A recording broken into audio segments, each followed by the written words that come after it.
కేసీఆర్ నందినగర్ నివాసానికి చేరుకున్నారు. ఆయన విజువల్స్ని చూసాము మనం ఎన్టీవీ స్క్రీన్ మీద. మా ప్రతినిధి రవి జాయిన్ అవుతున్న నందినగర్ నివాసం నుంచి. రవి, ఏంటి అప్డేట్స్ అండి? మీ దగ్గర ఉన్న అప్డేట్స్ ఏంటి? చక్రి, ఎగ్జాక్ట్గా 3 గంటలకు విచారణ ప్రారంభమవుతుంది. కొద్దిసేపు క్రితమే కేసీఆర్ కూడా ఇంటికి చేరుకున్నారు. మనం ఎక్స్క్లూజివ్గా ఎన్టీవీలో కూడా విజువల్ చూసాం. సెకండ్ ఫ్లోర్లో విచారించబోతున్నారు. కేసీఆర్తో పాటు కేవలం కేటీఆర్ను మాత్రమే సెకండ్ ఫ్లోర్ వరకు అనుమతించారు. వెనక వచ్చినటువంటి మిగతా నేతలు కానీ, వ్యక్తిగత భద్రతా సిబ్బంది కానీ, ఇంకెవరైనా అందరినీ కూడా గ్రౌండ్ ఫ్లోర్, అదేవిధంగా ఫస్ట్ ఫ్లోర్కే పరిమితం చేశారు. సిట్ అధికారులు కూడా 2:30 to 3 మధ్యలో ఇక్కడ చేరుకుంటారు. ఇప్పటికే ఎలక్ట్రానిక్ డివైజెస్తో పాటు ఏవైతే సమయంలో ఉపయోగపడతాయో వాటన్నిటిని కూడా తీసుకొని వచ్చారు. ఎక్కడ విచారించేటటువంటి గదిలో వాటన్నిటిని అమర్చుకున్నారు. సో కేసీఆర్ ఏం విచారించబోతున్నారు అనేది ఇప్పుడు ఉత్కంఠగా మారింది. ముందుగా హరీష్ రావుకు నోటీసులు ఇచ్చినప్పుడు చూసాం.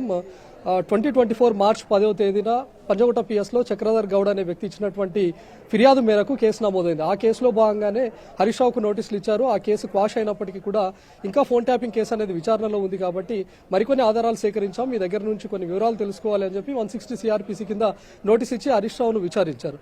ఆ తర్వాత 2 రోజులకే కేటీఆర్ కు కూడా 160 CRPC కింద నోటీసులు ఇచ్చారు.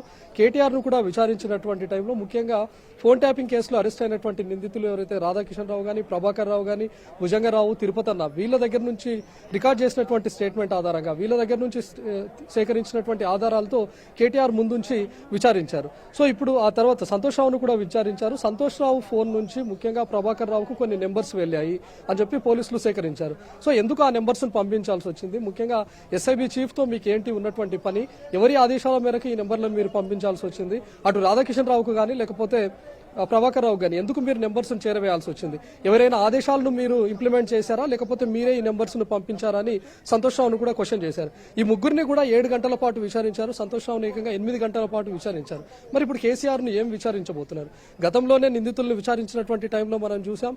రాధాకిషన్ రావు కానీ, ప్రభాకర్ రావు ఇచ్చినటువంటి స్టేట్మెంట్లో సుప్రీం అని కూడా ఇచ్చారు. సుప్రీం ఆదేశాల మేరకే మేము నడుచుకున్నామని చెప్పి. సో సుప్రీం ఎవరు అంటే, సుప్రీం అనేటటువంటి వ్యక్తి కేసీఆర్ అయి ఉండొచ్చు అని ఏదైనా వీళ్ళు ఆధారాలు సేకరించారా, అందులో భాగంగానే విచారించబోతున్నారా? ముఖ్యంగా కేసీఆర్ను కనుక విచారించాలి అనుకుంటే ఇందులో ప్రభాకర్ రావు పదవీ కాలం ముగిసిన తర్వాత కూడా, రాధాకిషన్ రావు పదవీ కాలం ముగిసిన తర్వాత కూడా తనను ఎందుకు ఎక్స్టెండ్ చేయాల్సి వచ్చింది, ఎందుకు వాళ్ళ పదవీ కాలాన్ని తిరిగి పొడిగించాల్సి వచ్చింది, ఆ ఆదేశాలు మీ దగ్గర నుంచే వెళ్ళాయా, ఎందుకు వాళ్ళనే నియమించుకోవాల్సి వచ్చింది అనే దానిపైన ప్రశ్నించే అవకాశం ఉంది. ఎందుకంటే ఎంటైర్ ఫోన్ ట్యాపింగ్ కేసులో ప్రభాకర్ రావే కీలక నిందితుడిగా ఉన్నాడు కాబట్టి తనను ఎక్స్టెండ్ చేసి వాళ్ళ ద్వారానే ఫోన్ ట్యాపింగ్లు ఏమైనా జరిపించారా అనే దానిపైన క్వశ్చన్ చేసే అవకాశం ఉంటుంది. ఎంటైర్ ఫోన్ ట్యాపింగ్ విషయంలో మీకున్నటువంటి పరిజ్ఞానం ఏంటి, అసలు ఏం జరిగింది, ఏమైనా మీ దృష్టిలోకి వచ్చిందా అనే దానిపైన కూడా కేసీఆర్ ను క్వశ్చన్ చేసే అవకాశం ఉంటుంది. ఇప్పటికే ప్రభాకర్ రావు యుఎస్ నుంచి వచ్చిన తర్వాత తనను సుప్రీంకోర్టు నుంచి ఆదేశాలు తీసుకొని మరి 14 రోజుల పాటు విచారించారు. ముందు వారం రోజుల పాటు విచారించిన తర్వాత తను విచారణకు సహకరించలేదు, మరికొంతకాలం కస్టడీ పొడిగించాలి అని చెప్పుకోవడంతో మరొక వారం రోజుల పాటు కస్టడీ కూడా పొడిగించారు. 14 రోజుల పాటు జరిగినటువంటి విచారణలో 13 రోజులు సింగిల్ గా ప్రభాకర్ రావును మాత్రమే విచారించినటువంటి సిట్ అధికారుల బృందం ప్రభాకర్ రావుతో పాటు ఇప్పటికే బెయిల్ పైన ఉన్నటువంటి రాధాకిషన్ రావు గానీ, భుజంగరావు, తిరుపతన్న వీళ్ళను కూడా కలిపి ప్రభాకర్ రావుతో విచారించారు. వీళ్ళ దగ్గర నుంచి తీసుకున్నటువంటి స్టేట్మెంట్ కూడా ఉంది. సిట్ అధికారులు కూడా కేవలం ఇందులో ఉన్నటువంటి పోలీస్ అధికారులు కానీ, నిందితులు కానీ వీళ్ళనే కాకుండా బాధితులను కూడా సిట్ కార్యాలయాన్ని పిలిచి వాళ్ళ దగ్గర నుంచి సమాచారం సేకరించింది.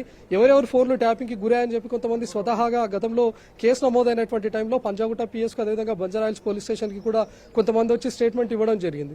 వాళ్ళు ఇచ్చినటువంటి స్టేట్మెంట్లో కూడా చాలా మంది కేసీఆర్ పేరు చెప్పినటువంటి వాళ్ళు ఉన్నారు, కేటీఆర్ పేరు, హరీష్ రావు పేరు చెప్పినటువంటి వాళ్ళు ఉన్నారు. సో కేసీఆర్ పేరు ఎవరైతే చెప్పారో ఏ నిందితులు తమ ఫోన్లు ట్యాపింగ్కి గురాయి లేకపోతే పలానా బెదిరింపులకు దిగారు, టాస్క్ ఫోర్స్ టీంను అడ్డం పెట్టుకుని ఎస్ఐబి టీంను అడ్డం పెట్టుకుని తమ పైన బెదిరింపులకు పాల్పడారు అని చెప్పి స్టేట్మెంట్ రికార్డ్ చేశారు. వాటన్నిటిని కూడా కేసీఆర్ ముందుంచి విచారించే అవకాశం ఉంటుంది.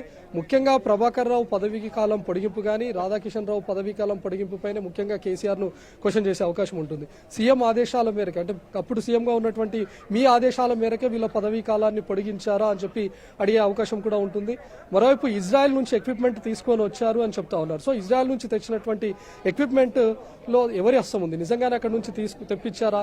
ఎంటైర్ ఈ ఫోన్ ట్యాపింగ్ కేసులో మీకున్నటువంటి ఎంతవరకు దీనిపైన అవగాహన ఉంది, లేకపోతే ఎంతవరకు మీ దృష్టికి వచ్చింది అనే దానిపైన కూడా కేసీఆర్ ను క్వశ్చన్ చేసే అవకాశం ఉంది. ఇప్పటికే హరీష్ రావును క్వశ్చన్ చేసినప్పుడు చూసాం, చక్రధర్ గౌడ్ అనే వ్యక్తి ఇచ్చినటువంటి ఫిర్యాదులో చూస్తే అది ఏకంగా క్వాష్ అయిపోయింది.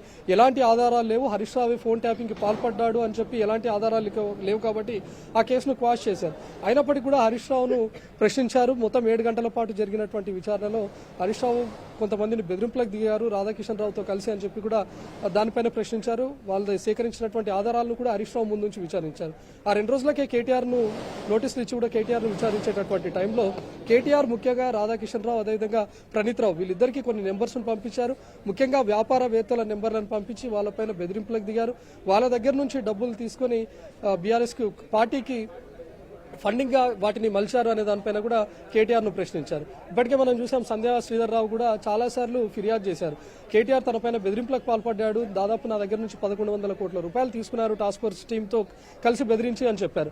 సో కేటీఆర్ ను కూడా అదే విషయమై ప్రశ్నించారు. ఎంతవరకు ఇది వాళ్ళు సేకరించినటువంటి ఆధారాలు కానీ లేకపోతే కేటీఆర్ పేరు చెప్పినటువంటి బాధితుల స్టేట్మెంట్ ను కూడా కేటీఆర్ ముందు నుంచి విచారించారు. ఇక సంతోష్ రావు విచారణ కూడా మనం చూసాం, ఏకంగా 8 గంటల పాటు విచారణ కొనసాగింది.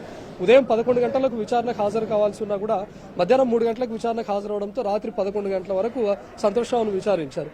సంతోష్ రావు విచారణ టైంలో కూడా కేసీఆర్ వ్యవహారాలన్నీ కూడా మీరే చక్కబెడతారు, కేసీఆర్ ను కలవాలంటే ఖచ్చితంగా సంతోష్ రావును దాటుకొని వెళ్లాల్సిందే అని అంటుంటారు. కాబట్టి ఎంతవరకు మీ నాలెడ్జ్ లో ఉంది, లేకపోతే కేసీఆర్ ఇచ్చినటువంటి ఆదేశాలనే మీరు ఇంప్లిమెంట్ చేశారా, లేకపోతే మీ దగ్గర నుంచి కొన్ని వెళ్ళినటువంటి నెంబర్స్ మీరు ఇచ్చారా, లేకపోతే కేసీఆర్ దగ్గర నుంచి ఆదేశాలు ఉన్నాయని చెప్పి సంతోష్ రావును 8 గంటల పాటు విచారించారు. మరి ఇప్పుడు వీళ్ళ అందరి దగ్గర నుంచి అంటే ఇక్కడ హరీష్ రావు కానీ కేటీఆర్ కానీ సంతోష్ రావు వీళ్ళ దగ్గర నుంచి స్టేట్మెంట్ రికార్డ్ చేశారు, బాధితుల స్టేట్మెంట్ రికార్డ్ చేశారు, ఆల్రెడీ అరెస్ట్ అయినటువంటి నిందితుల నుంచి స్టేట్మెంట్ రికార్డ్ చేశారు.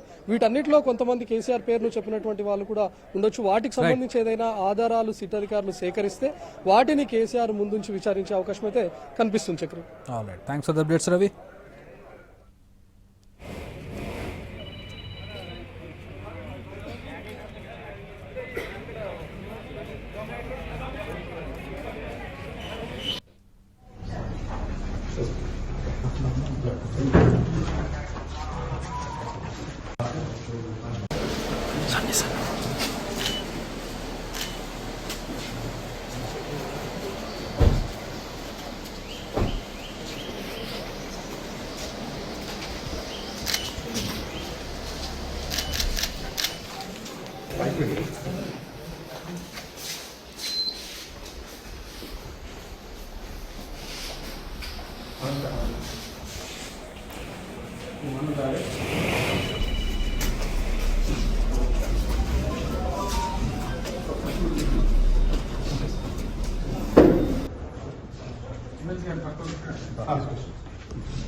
Sunny.